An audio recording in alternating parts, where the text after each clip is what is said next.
like you do. No other person has had the same experiences that you've had. Reacts like you. Everyone is a unique human being. And this being fully present in a relationship only requires you to be fully present. But it doesn't mean that you make yourself completely available unless you recognize, this is so important, that you have something to give.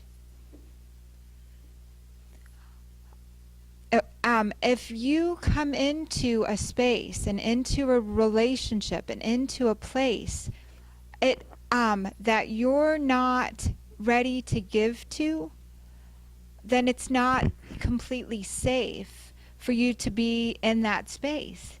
You fill yourself up. So a short story, this is Laura Dewey's story, and it was sent out in the email with the 2 buckets. There is a woman, let's call her Sarah. And she's walking around everywhere with an empty bucket. And all people being empty buckets, we're walking around with these empty buckets saying, fill me up, fill me up, fill me up. I watched a lot of TV. I watched Disney movies. I grew up on, my parents were supposed to be this way. My friends look like this.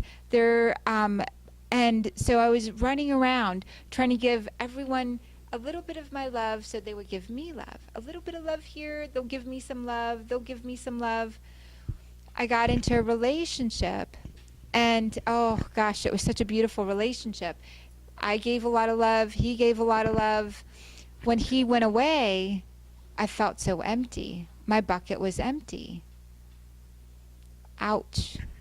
I felt deserted. I didn't have anything to give at that moment. So I went looking for other people, places to give love, get love.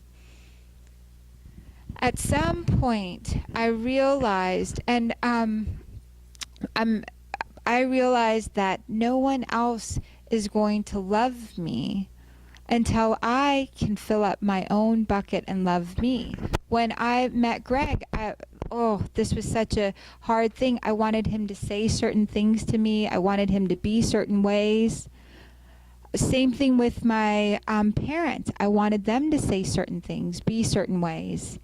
I could go out into the third world and give. I could, to certain friendships, give authentically. But with particular people, I wanted them to fill my bucket. And it just made, and Greg had similar expectations of someone filling his bucket. And when I realized no one else can fill my bucket, they don't think like me, they don't react like me, they don't know what's in here to fill me up. So I fill me up.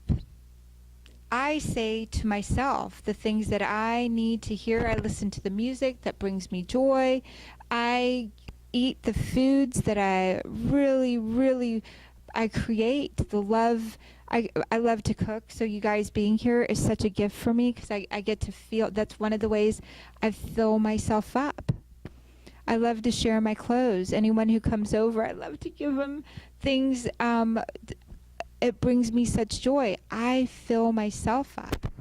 And that was, I stopped expecting Greg to fill me up. So having places that I go to where people really, and I can call them energy vampires, take. I only show up in those spaces when I'm ready to give. And I really connect in with what my intentions are. And so I walk into places that in the past used to cause me pain, and I say, I am available for a healing here, and I fill myself up in all the ways that I can, and I step inside that room or inside that space, and I give to the situation, I give to that person.